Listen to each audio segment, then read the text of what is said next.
Naghahanda na ang Pasay Local Government Unit para sa bagyong Enteng. Yan ay lalo't may mga napapaulat daw na aksidente sa kanilang lugar. Para sa update, magbabalita live mula sa Pasay City, si Mobile Journal, Yeda Pascual. Yeda, kumusta dyan?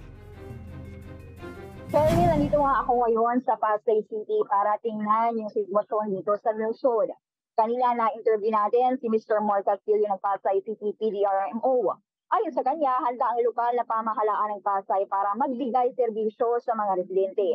Simula alas 8 ng umaga, tuloy-tuloy sila sa pag-iikot sa lungsod. Sabi niya pa, dalawa pa lang yung tumawag sa kanilang hotline para humingi ng tulong. Una, vehicular accident at nagpadulas sa kalsada. Pangalawa, isang babae na nadulas. Agad naman daw nilang kinukunan at dinala mga ito sa ospital. Sa ngayon, Cheryl, wala naman baha sa lungsod pero in case na kailangan ng forced evacuation, bawat barangay mayroong lifeboats at evacuation center. Wala pa namang mga residente na nililikas, kaya ang kanilang tinututukan yung mga debris sa kalsada dulot ng malakas na hangin. Kanina nag-ikot tayo sa lungsod at napansin din natin na konti lang yung mga PUVs. Yung iba pinili na hindi na pumasada dahil wala naman halos pasahero. Cheryl, ito paalala ng Pasay City PDRMO sa mga taga-Pasay, huwag mag-atubiling i-report o tumawag sa kanila kung sakaling kinakailangan ng assistance. Ang numero ng Pasay PDRMO ay 0905-493-9111. Cheryl? Maraming salamat, Mobile Journal, Yeda Pascual. Sa Santa Cruz, sa Maynila, buhay na buhay daw ang mga negosyo ngayong bumabagyo. At live na magbabalita si Mobile Journal, Denise Valdesancho. Denise? Cheryl, as of 11 a.m., maayos ang daloy ng trapiko dito sa Maynila sa mga bandang nasilip ko. Mula kagabi pa nga yan, walang hupa ang pag-ulan at hangin dito sa Maynila. Hindi pa naman iyan dapat ikabahala dito dahil wala namang nararanasang malalang pagbaha sa mga kalsada rito. Nabisita nga natin ang kahabaan ng Oroqueta Road, Rizal Avenue, maging sa Abad Santos. At passable pa naman ang major roads na ito mula Bambangyan hanggang Blumentritt. May mga iilang daanan nga lang papasok, lalo na yung mabababa. Napapunta na sa gutter level ang lalim ng baha, pero bilang pa lang yan, tulad na lang dito, papasok sa San Lazaro Street. Sa kabila niyan, tuloy pa rin ang pamamasada ng mga toda rito, maging ang mga bus at jeep. At patuloy pa rin ang operasyon ng LRT1, lalo na marami-rami pa rin ang nakita kong mga papasok sa trabaho. Buhay na buhay pa rin ang mga establishmento rito, lalo na yung mga medical supplies at mga ospital. Cheryl, as of now, moderate winds pa rin ang nararanasan dito sa Kamaynilaan at ayon sa 5-day regional weather outlook ng PAGASA ay maaari asahan natin na maging moderate to occasionally strong ang winds dito. Kaya mainam na para sa mga nandito, kung alam natin prone to flooding ang ating area, ay maghanda na tayo as early as now. Cheryl. Maraming salamat, Mobile Journal, Denise Valdesancho. Binaha ang ilang lugar sa Caloocan ngayong araw. Para sa update, magbabalita live ang ating weather mojo na si Francis Orso. Francis, kumusta ang sitwasyon dyan?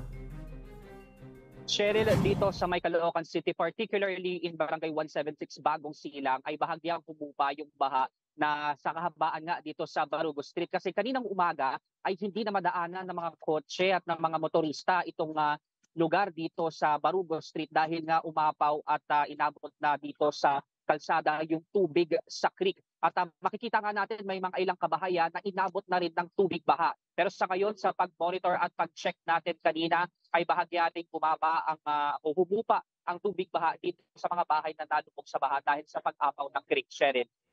Ano ang dahilan ng pagbaha dyan sa North Caloocan? Anong creek itong umapaw?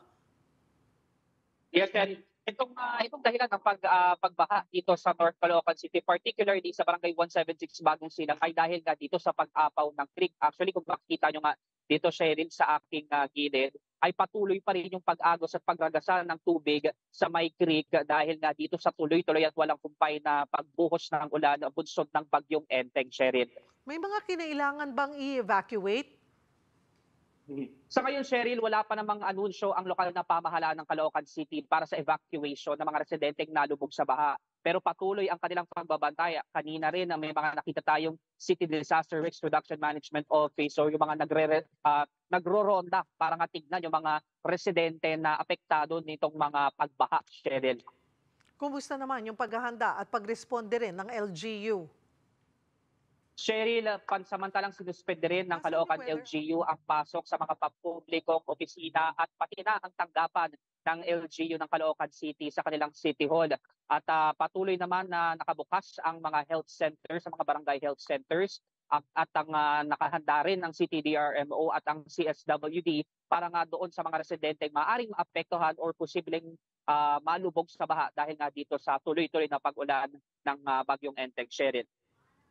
Pagdating naman sa lagay ng panahon, Francis, nasaan na ba ngayon ang bagyong Enteng at hanggang anong wind signal ang nakataas? Any update?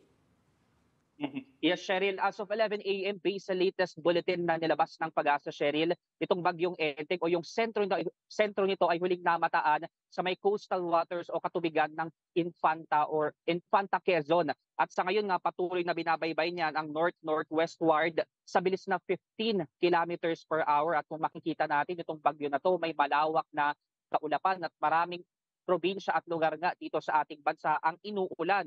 At dahil nasa katubigan siya ng Quezon, yan yung mga lugar na inaasahan nating makakaranas ng malalakas na buhos ng ulan. At hanggang ngayon ay nakataas ang signal number 2, particularly sa northern portion ng Ilocos Norte, sa Apayao, eastern portion ng Kalinga, Cagayan, kabilang na ang Babuyan Islands, Isabela, Quirino, northern portion ng Aurora, Polillo Islands at northern portion ng Camarines Norte. Habang ang signal number 1 naman ay nararanasan ngayon sa Batanes, natitirang bahagi ng Ilocos Norte, Ilocos Sur, La Union, eastern portion ng Pangasinan, Abra, Kalinga, Mountain Province, Ifugao, Benguet, Nueva Vizcaya, iba pang bahagi ng Aurora, Nueva Ecija, eastern portion ng Pampanga at Bulacan, kabilang na rin dito sa Metro Manila, ang Calabarzon, Marinduque o Mimaropa, pati na ang ilan pang bahagi ng Bicol region, particularly sa Camarines Norte at Camarines Sur. Cheryl. Maraming salamat, Mobile Journal, Francis Orso.